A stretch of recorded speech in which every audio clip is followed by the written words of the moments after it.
We also got to talk about former President Trump. He's getting the cold shoulder from Fox News. We don't know if this is a formal ban, but they are clearly shunning him. The New York Times reported on Friday what we already knew. The Murdochs don't like Trump and no longer want him as a GOP power broker. The Times says, again, he has not been on Fox in over 100 days. And you know, earlier this month, the Murdoch-owned newspapers and the New York Post and the Wall Street Journal, both of them publishing those harsh rebukes of Trump's actions regarding January 6, while strongly opposing a Trump bid for president in 2024. The Times saying Trump's failure to accept the 2020 election result was at the root of the Murdochs' criticism of the former president. Joining us now to talk more about this is former Deputy Assistant to President Trump, Sebastian Gorka. He is the host of the Gorka Reality Check right here on Newsmax. You can catch it Sundays at 7 p.m. and 10 p.m. And also right here in studio with us, the host of Eric Bolling, The Balance here on Newsmax. Eric Bolling, you can watch Eric every night at 8 p.m. Eastern, FYI. All right, so Eric, let's start with you. And you were quoted in the New York Times article, and here's what you said. I spent 11 years at Fox. I know nothing pre-taped hits a Fox screen that hasn't been signed off on and sanctioned at the very top levels of management, especially when it has to do with a presidential election. I mean, this isn't Donald Trump in 2015. This is the former president of the United States here, and apparently he's not newsworthy on Fox News. It's amazing. More than 100 days, only 100 days left to the midterms.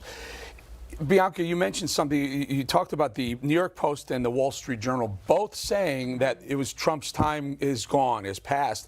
And I noticed something as well. On Friday, Karl Rove wrote an article, an op-ed in the Wall Street Journal as well. We kind of hit Trump on where his financial donations are going, how he's spending them, what he's doing with them.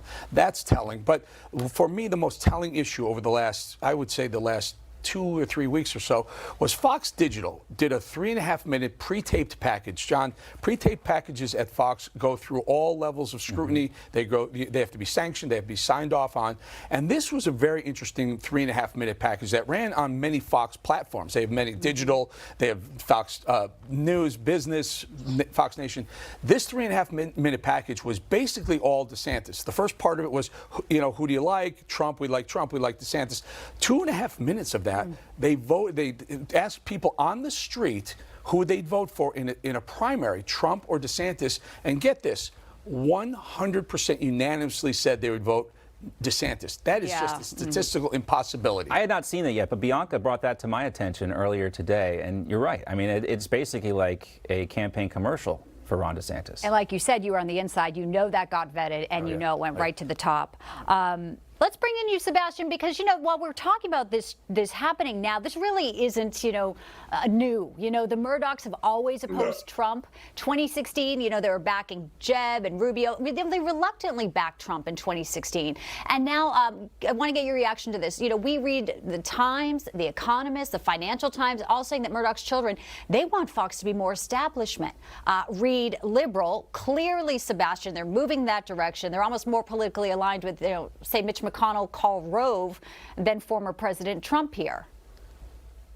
No, utterly. And look, full disclosure, I think everybody knows that before I joined the Trump administration, I was a contributor for Fox. After I left the White House, I signed a new contract. But at the end of that contract, I walked away. I was not prepared to renew my contract with Fox because Fox is not Fox anymore. And it's not just Murdoch's kids. It's when Paul Ryan, arch establishment rhino, is invited onto the board of Fox. We saw just a month ago, this outrageous transgender fluff piece being played by them by Fox, which was actually promoting the abuse of children surgically. So this is not the old Fox. And I love your analogy, John. This, you know, this is as successful potentially as New Coke.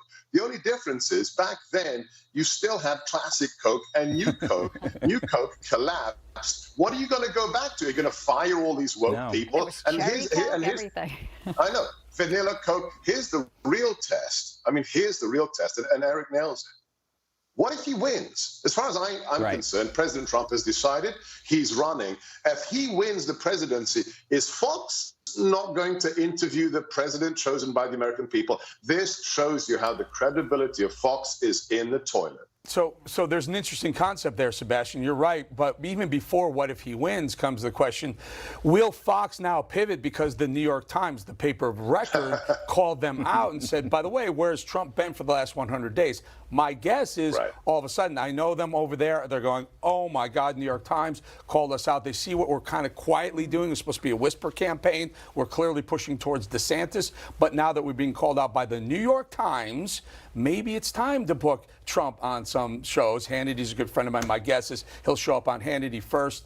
I also know all the people at Fox are pushing right now. They know. Rupert Murdoch, when Trump ran in 2016, Rupert didn't like Trump. Rupert Murdoch was a New York billionaire, didn't want to see another New York billionaire become president. It's just the way they work. Even if it was Mike Bloomberg, they all didn't like each other. And because Trump won, they're kind of on their heels, forced to put the man on television. And you saw what happened in the election in 2020. They were the first to call it for Biden, Arizona, and that really put the nail into the true MAGA crowd. The MAGA crowd said, you know what, we're done with Fox. Hopefully they realize that Fox is only getting even worse than they were on that night in 2020. And yet they delay in Florida. Yeah. Well, I love having this conversation with people. When you meet people, they say they love Newsmax out in the wild, and I always ask them, well, what is it about Newsmax that you liked? What turned you off from Fox? And they always point to, this moment during the 2020 election. This is when they refused to call Florida, and they called Arizona early. Here it is. Okay, time out. This is a big development. Yeah. The Fox News decision desk is calling Arizona for Joe Biden. That is a big get for the Biden campaign. At this point, Roger Ailes was gone, right? The person who obviously understood middle America, the blue-collar folks who were tuning into Fox, that the Reagan Republicans, that coalition, that person was gone. And in that moment, you can almost pencil it in at that moment is when we gained so many viewers, Eric. Yeah, I'll tell you what the way.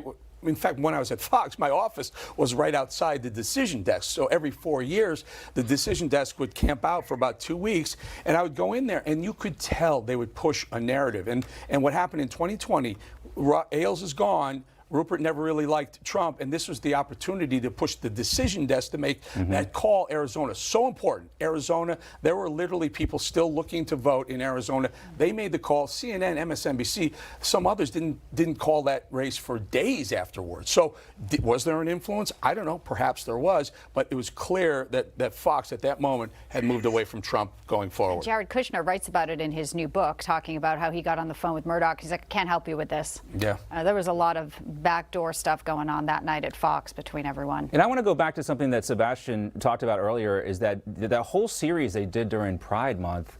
And it's not just, talking about, hey, transgender folks are here and they're here to stay. It was specifically about, transgenderism with kids. And it sounded almost like the Biden administration's talking points coming straight from Rachel Levine.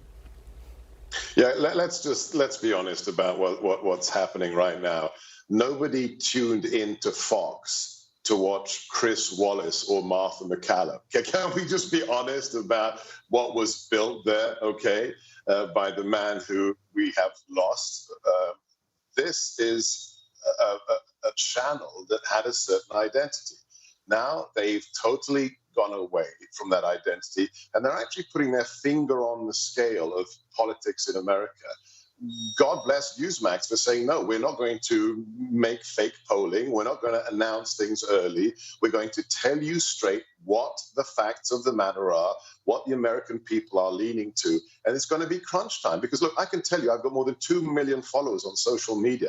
After Fox called Arizona early before anybody else, that was it. Millions of people said, I'm done. I'm finished. I don't want to have a fake conservative news channel. And they came to Newsmax. So it's going to be crunch time because they don't tune in for Martha McCallum or Chris Wallace at Fox. They want news. And that's why they're coming in their millions over to Newsmax.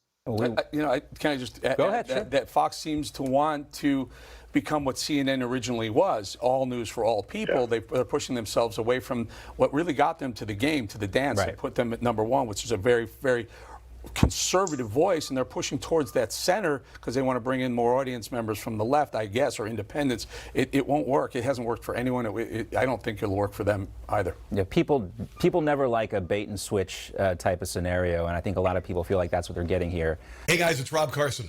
With inflation at its highest level in 40 years and interest rates skyrocketing, your retirement plans are in danger. Well, our friends at American Hartford Gold can help show you how to protect your savings and retirement accounts by diversifying your portfolio with physical gold and silver. Yeah. If you call them right now, they have a special offer. They will give you a free gold coin on your first qualifying order. So don't wait. Call now. Here's the number. 866-935-4309. That's 866-935-4309, or text Newsmax to 65532. That's Newsmax to 65532. Thank you.